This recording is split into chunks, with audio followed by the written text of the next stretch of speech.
Marco Kamenisch est né le 21 janvier 1952 en Suisse, à Schiers, un village dans les Alpes rhétiques du canton Grison.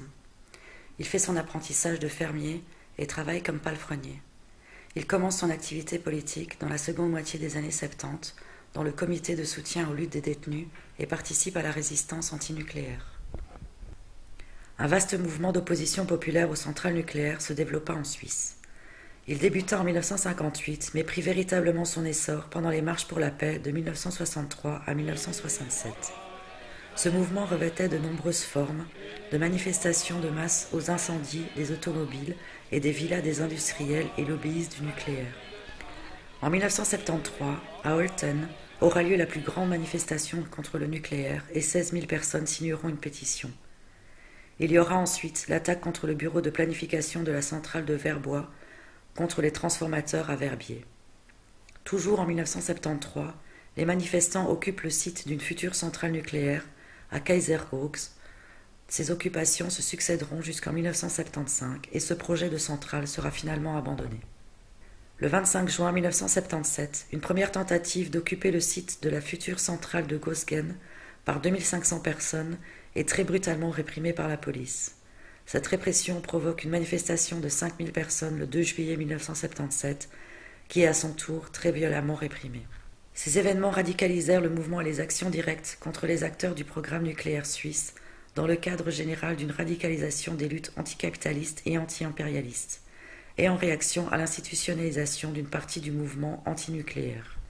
Sabotage, incendies et dynamitage touchèrent des transformateurs et des pylônes des pavillons de propagande de l'industrie nucléaire, etc.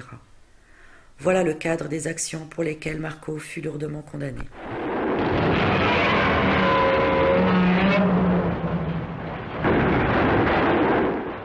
Début 1980, Marco est arrêté pour 2 dynamitages.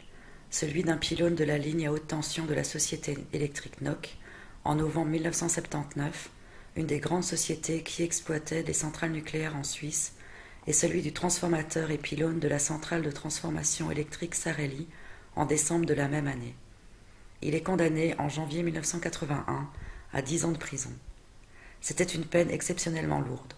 Le tarif habituel à ce moment-là en Suisse aurait été de 4 à 6 ans et même la presse réactionnaire s'étonnait de cette peine de 10 ans qui, à cette époque, ne se donnait que pour homicide. La lourde condamnation s'expliquait en partie par l'uniformisation de la répression dans le contexte européen et international. La répression était montée de plusieurs crans pour faire face aux forts mouvements de guérilla révolutionnaires qui se développaient notamment en Italie et en Allemagne. La Suisse s'alignait sur cette tendance répressive.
Arbeiter, hörst du es nicht? Das sind die Stimmen der Kriegsminister. Arbeiter, hörst du es nicht? Es flüstern die Kohle- und Stahlproduzenten. Es flüstert die chemische Kriegsproduktion. Es flüstert von allen Kontinenten. Mobilmachung gegen die Sowjetunion! Arbeiter, Bauern, nehmt die Gewehre zur Hand. Verschlagt die faschistischen Räuberheere, setzt alle Herzen in Brand. Setzt eure roten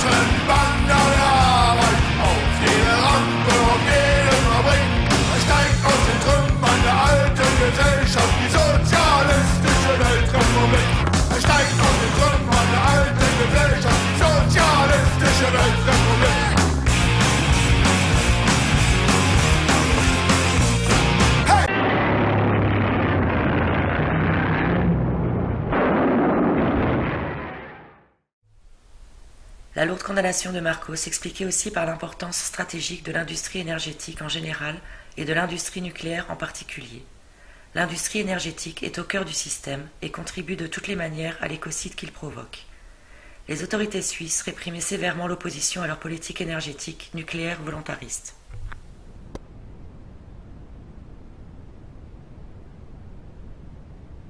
Cette politique énergétique adoptait en Suisse la forme du projet Manhattan aux USA.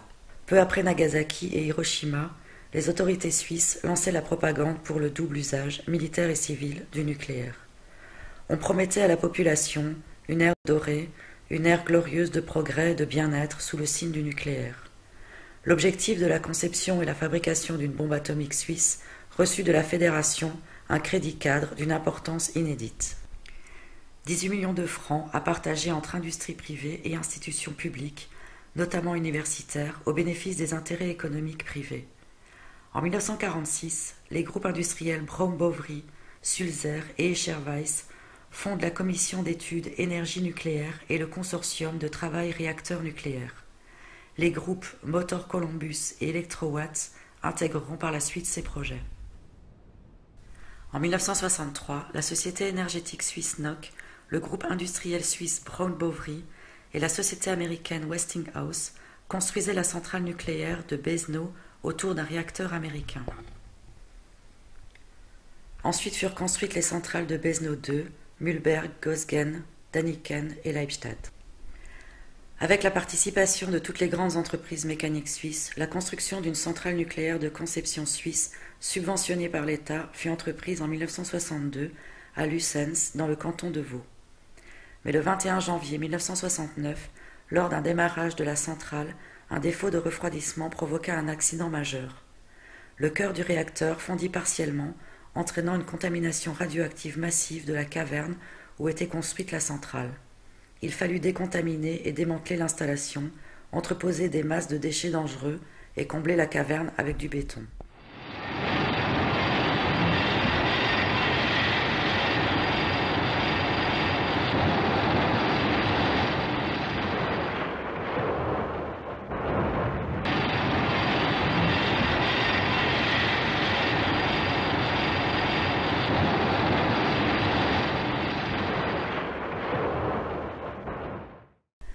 Le 17 décembre 1981, Marco Caminich et quelques prisonniers italiens s'évadèrent de la prison de Regensdorf.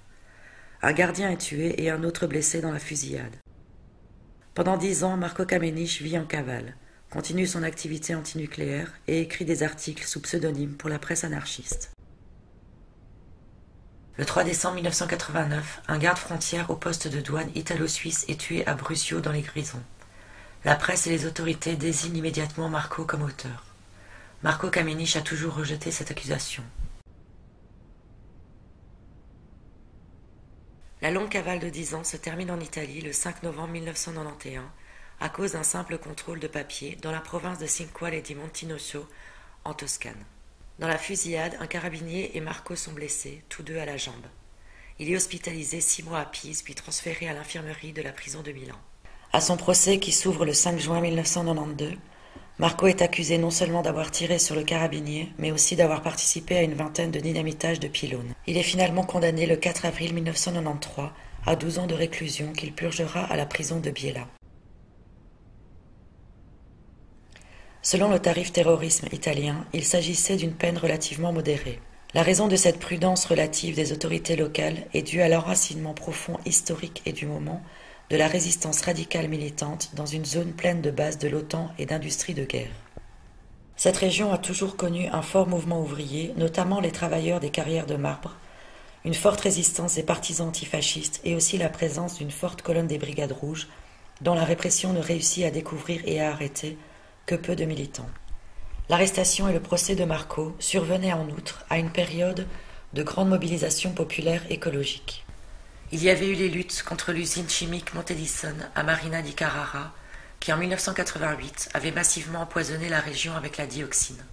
Il y avait aussi la résistance contre les différents incinérateurs construits et prévus sur le territoire, ou encore contre la pollution électromagnétique de la ligne à haute tension, amenant l'énergie du nucléaire français à Pise, en passant par la Spezia, Massa Carrara et Versilia.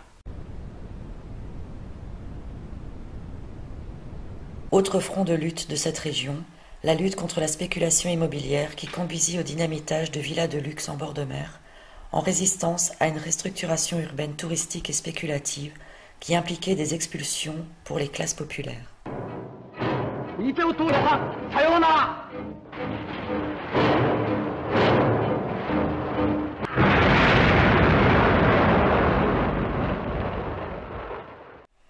À la fin de sa peine, en avril 2002, Marco Kamenisch est extradé en Suisse pour purger les 8 années restantes de sa première condamnation et pour le procès de son évasion et la fusillade à la frontière. La procédure durera de 2002 à 2004 et le procès, qui fut l'occasion d'une vaste campagne de solidarité, se termina par un acquittement de Marco pour la mort du gardien de prison, mais par une condamnation à 17 ans pour la mort du garde-frontière.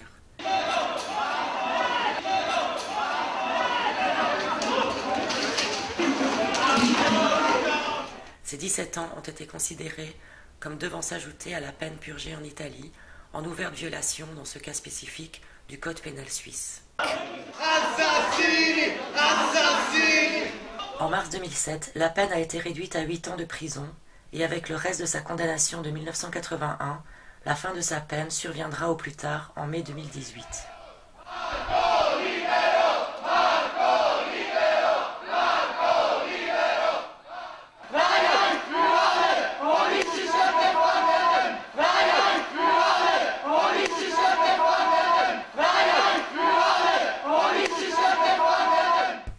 Durant toutes ces années, Marco a toujours été de notre côté. Sa présence dans les luttes est constante. Sa voix, sa pensée, son travail de traduction incessant et important, ses nombreuses contributions et grèves de la faim transmettent la solidarité d'un réseau mondial avec les prisonniers et prisonnières révolutionnaires, qui est libre de sectarisme et de dogmatisme. Ces nombreux textes contribuaient et contribuent toujours à la croissance et au renforcement d'un parcours de lutte contre toute forme d'oppression et d'exploitation.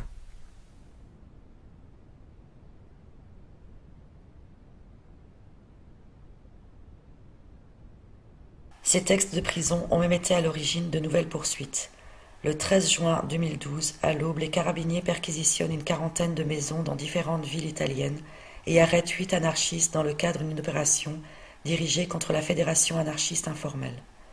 Des poursuites seront entamées contre les 8 personnes arrêtées et contre 2 anarchistes emprisonnés depuis des années, Gabriel Pombo da Silva et Marco Kamenisch. Ainsi, la justice italienne qualifie d'action terroriste les textes de solidarité et d'appel à la lutte que Marco écrit en prison. En Suisse, les prisonniers ont droit à une sortie conditionnelle aux 2/3 de la peine en cas de bonne conduite. Marco a maintenant dépassé ce seuil et cette sortie lui est refusée, non pas pour mauvaise conduite, mais pour mauvaise pensée. Son identité verte anarchiste n'a jamais été brisée. Il reste convaincu qu'il ne peut y avoir de paix avec un système oppresseur et écocidaire. C'est cette identité et cette résolution qui fait que, depuis des années, systématiquement, on lui refuse des permissions auxquelles il aurait droit. Malgré la prison, Marco participe aux luttes des prisonniers et prisonnières politiques et sociaux et par ailleurs confirme la nécessité de la résistance solidaire contre ce système de domination. Il a un rôle actif dans l'union de différentes initiatives de lutte anarchistes, écologistes et groupes qui construisent le Secours Rouge international et dans la construction de fortes relations de solidarité. C'est aussi pour cette raison que dans les campagnes de solidarité avec Marco, nombre de forces sont rapprochées, non pas seulement en Italie, mais aussi au niveau international. Car la solidarité avec Marco est large et radicale. Des centaines d'initiatives ont été menées dans une quinzaine de pays. Manifestations et rassemblements ont eu lieu dans plusieurs villes suisses, dans une douzaine de villes italiennes, mais aussi à Bogota, Bruxelles, Santiago du Chili. Des représentations économiques, culturelles ou diplomatiques suisses ont été la cible de tagages, blocages ou occupations à Paris, Buenos Aires, Rome, Gênes, Milan, Bruxelles, Dijon, Athènes, etc. À cela s'ajoutent de nombreuses actions directes. Incendie de plusieurs relais téléphoniques en Italie et en Russie, cocktail Molotov contre une agence d'intérim Adia à Paris, dynamitage de pylônes électriques en Italie, incendie de relais de télévision en Italie et en Suisse, incendie de véhicules de police en Angleterre et au Canada, destruction d'une plantation d'OGM en Finlande, destruction de véhicules et de vitrines d'industriels de l'énergie en Espagne et en Suisse, etc. Et bien entendu, des tags, des affichages et des accrochages de banderoles dans des dizaines de villes.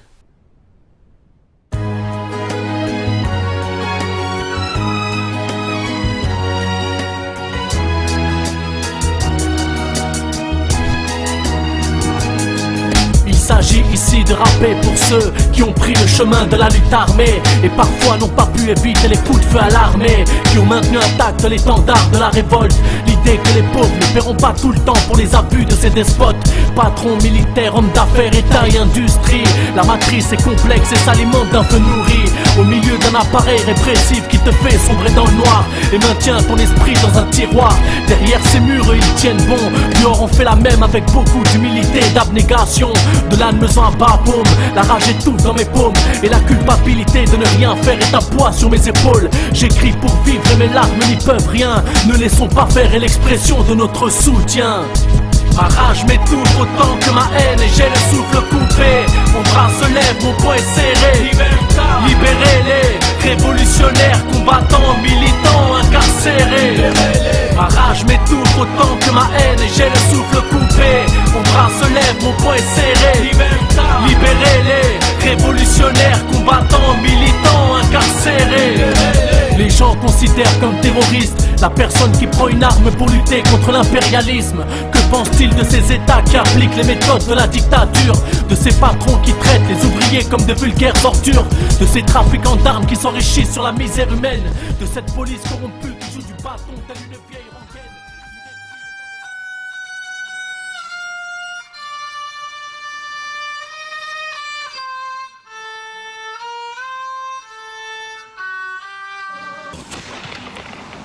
Wir sind hier, um uns eure Grüße zu bringen und ganz speziell natürlich dir, Marco.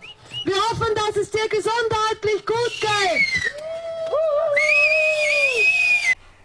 Parce que chaque initiative compte face à la volonté des autorités suisses d'enterrer Marco vivant.